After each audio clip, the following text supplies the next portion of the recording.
Hello one and all, and welcome to the Math Magic Show. In this one, let's take a look at an example in very great detail. I want to be very clear on that, factoring using the AC method. So imagine we have 6x squared minus 17x plus 5. So the a is the 6 and the c is the 5. So first, a times c, that's 6 times 5, which is 30.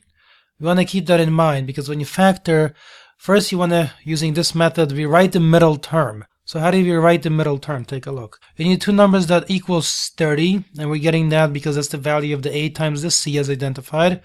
And then the same two numbers added together have to be equal to the value of the middle coefficient, which is negative 17. So what are these two numbers? Let's play around with them a little bit. So for example, I could do 15 times 2, and I could do 15 plus 2. Now stop for a second. 15 times 2 is 30 is correct. But 15 plus 2 is 17 positive, not 17 negative. That tells you it's not correct. So you have to adjust the signs now. Plus 2, just like that. Imagine that's the form of it, negative 15 plus 2. That doesn't work because that would be negative 13. So then you make the 2 also negative. So negative 15 plus negative 2 is negative 17. Now that bottom part checks.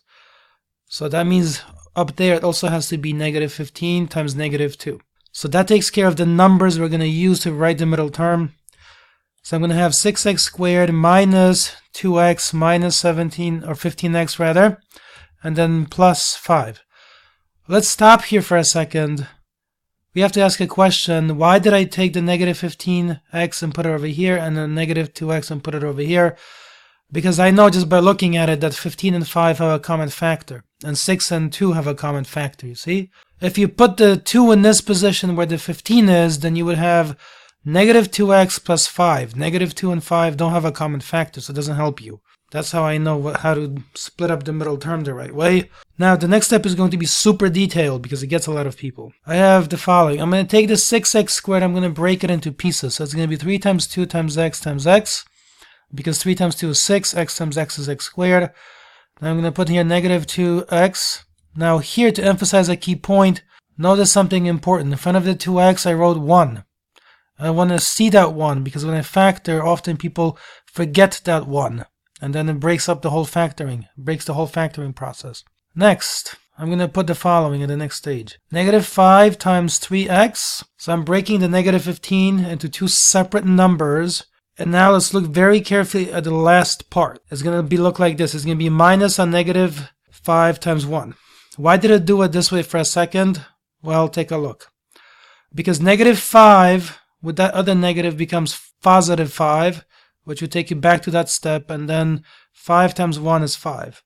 However, when it's in this extremely detailed form, it's quite clear and obvious that the following is true. Take a look. First of all, the 2x, the triple underlined 1, is present in both of those terms. And now, because I chose to break that 5 into minus a negative 5 times 1, I can clearly identify the factor as a negative 5 here and a negative 5 in that position.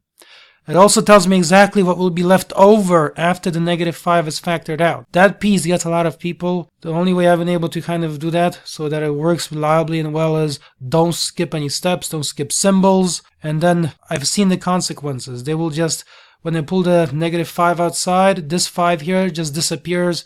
They put a 0 in there, all kinds of things happen.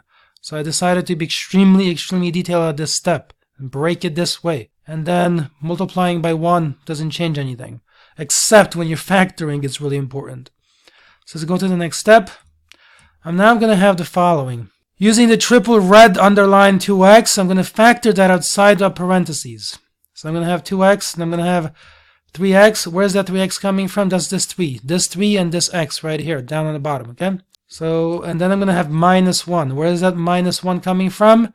Again, that's this one next, well, on the left side of the 2x, right here, this negative 1. That's why it's in that position now. Okay, at the next point, look at the triple underlined negative 5s with the blue here. You see there's a negative 5 in this position and negative 5 in this position. When I factor that outside, it's going to look like negative 5.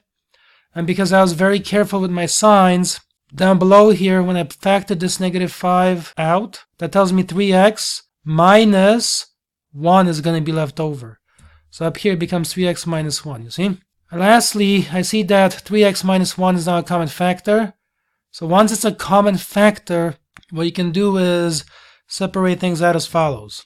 I'm going to have 2x minus 5.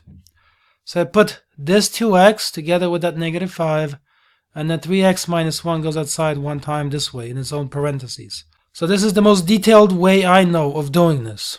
Okay, that is it from me. I hope it's been helpful. Perhaps a bit unusual compared to what you've seen before, especially the step on the bottom, but I did it that way on purpose, because you've got to learn to respect every single symbol in mathematics, so it will just break for you. Thank you so much for watching. Please leave a like and subscribe, and I'll see you in another video.